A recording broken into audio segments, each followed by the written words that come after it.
Hello everyone, मैं doctor प्रगति गुप्ता और आज इस वीडियो में हम बात करने वाले हैं कोलोन कैंसर के बारे में। कोलोन कैंसर के पीछे छुपे हुए कारणों के बारे में, किस रीज़न से ये देखने को मिलता है और सबसे इम्पॉर्टेंटली कैसे आप इसे पहचान सकते हैं। तो अगर हम कोलोन कैंसर की बात करें या कहीं भी बॉडी में कैंसर की बात करें तो ये बेसिकली क्यों होता है, जब भी आपके सेल्स के डीएनए म्यूटेट करता है तो वहाँ पर कैंसर फॉर्मेशन के चांसेस बढ़ते चले जाते हैं। इसकी शुरुआत कैसे होती है? जब भी आपके कोलोन के अराउंड, जो आपकी लार्ज इंटेस्टाइन है उसके अराउंड कोई भी पॉलिप्स बन रहे हैं, उनके अंदर पॉलिप्स का मतलब हो गया कोई भी मस्से बन रहे हैं या गांठें बन रही है, कोई भी ट्यूमर सा बन रहा है, आगे चलकर चांसेस होते हैं कि वो कैंसर में कन्वर्ट हो जाता है। तो ये ज़्यादातर किन केसेस में हमें देखने को मिलता है? या तो कोई ना कोई फैमिली हिस्ट्री हो, जिस फैमिली में ये कोलोन कैंसर की हिस्ट्री रन कर रही है, आगे चलकर चांसेस होते हैं कि प्रोजेनी के अंदर ये बीमारी आने के चांसेस बढ़ते चले जाते हैं। मैक्सिमम केसेस हमें देखने को मिलते हैं जो सेडेंटरी लाइफस्टाइल फॉलो कर रहे हैं, बैठा हुआ काम है, कोई एक्टिविटी ज़्यादा नहीं है,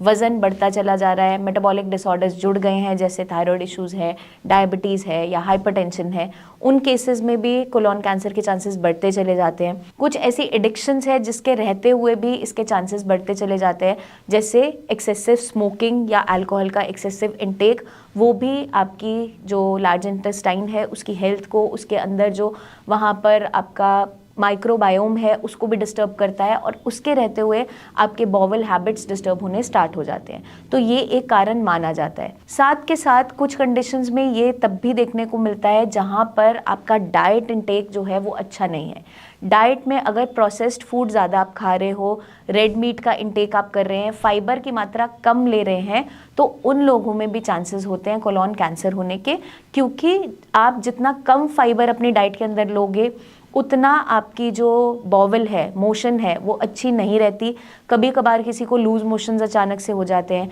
या हाईली कॉन्स्टिपेटेड रहते हैं, 3-4 दिन मोशन नहीं आ पा रहा है, उन केसेस में कभी कभार या तो पाइल मास बन गया या फिशर बन गया और ब्लीडिंग होना भी स्टार्ट हो जाता है। और रिपीटेडली अगर आपके इंटेस्टाइन्स के अंदर वहाँ का म्यूकोजा डिस्टर्ब्ड है, कोई अल्सर बन रहे हैं, उसके रहते हुए बार बार जब वहाँ करोजन होता रहेगा, एक टाइम ऐसा आता है जब वहाँ के सेल्स अपने आप को म्यूटेट कर लेते हैं और आगे चलकर आपको कैंसर बन जाता है। तो इसको बचाने के लिए हमें क्या ध्यान रखना है कि डाइट में फाइबर की मात्रा अच्छी लेनी है, साथ के साथ पानी की मात्रा अच्छी लेनी है और इन सारी की सारी एडिक्शन से बचकर रहना है। अब आप पहचानोगे कैसे कि किसी को कोलोन कैंसर होने के चांसेस हो गए हैं या आप में ऐसे लक्षण मिल रहे हैं? तो आपको तुरंत डॉक्टर के पास जाना ही है। अगर आपकी बॉवल हैबिट्स बहुत ज़्यादा डिस्टर्ब्ड है, एक दिन लूज मोशन आ रही है, एक दिन कॉन्स्टिपेशन हो रही है, फिर ऐसा दोबारा से हो रहा है, जिसे हम इरिटेबल बॉवल सिंड्रोम भी बोलते हैं, IBS के नाम से आप जानते हैं। तो वहाँ पर क्या होता है, कभी लूज मोशन आ गई, कभी हार्ड स्टूल आ गया, तो कभी कभार वहाँ की जो लाइनिंग है वो इरिटेट होना स्टार्ट कर देती है, जिसके रहते हुए कैंसर भी फॉर्म हो जाता है। तो अगर किसी को क्रॉनिक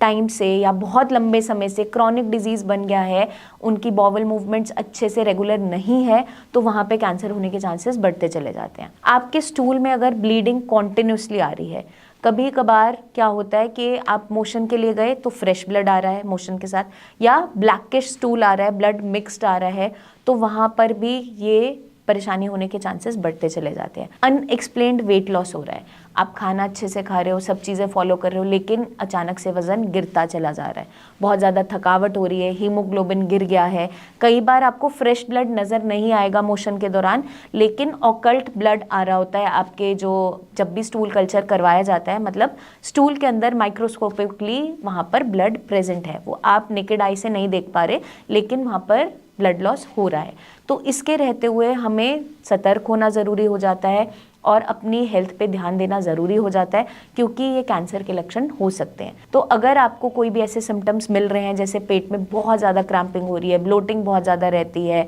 या डिस्कम्फर्ट बना ही रहता है, आप कुछ भी खाना खा रहे हो, पेट में जलन बहुत ज़्यादा हो रहा है, पेन बढ़ता चला जा रहा है, मोशन के दौरान पेन हो रहा है, तो आपको सतर्क होना ज़रूरी हो जाता है। नियर बाय डॉक्टर से आप मिलिए, जाँच करवाएँ कि कोई ऐसी परेशानी अंदर बन तो नहीं रही है जिसके कारण अनएक्सप्लेन्ड वेट लॉस हो रहा है या ये सारे सिम्टम्स आ रहे हैं। तो मैं उम्मीद करती हूँ ये वीडियो आपको मदद करेगी जानने में, समझने में कि कोलोन कैंसर होता क्यों है, क्या क्या लक्षण पाए जाते हैं। आपके कोई भी सवाल जुड़े हों या आपने कोई टेस्ट करवाए हों तो हमें आप व्हाट्सएप भी कर सकते हैं नीचे दिए हुए नंबर्स पर, या फिर कमेंट करके आप अपनी क्वेरीज पूछ सकते हैं। जल्दी हम आपसे फिर मिलेंगे, तब तक के लिए अपना ध्यान रखिएगा एंड टेक केयर।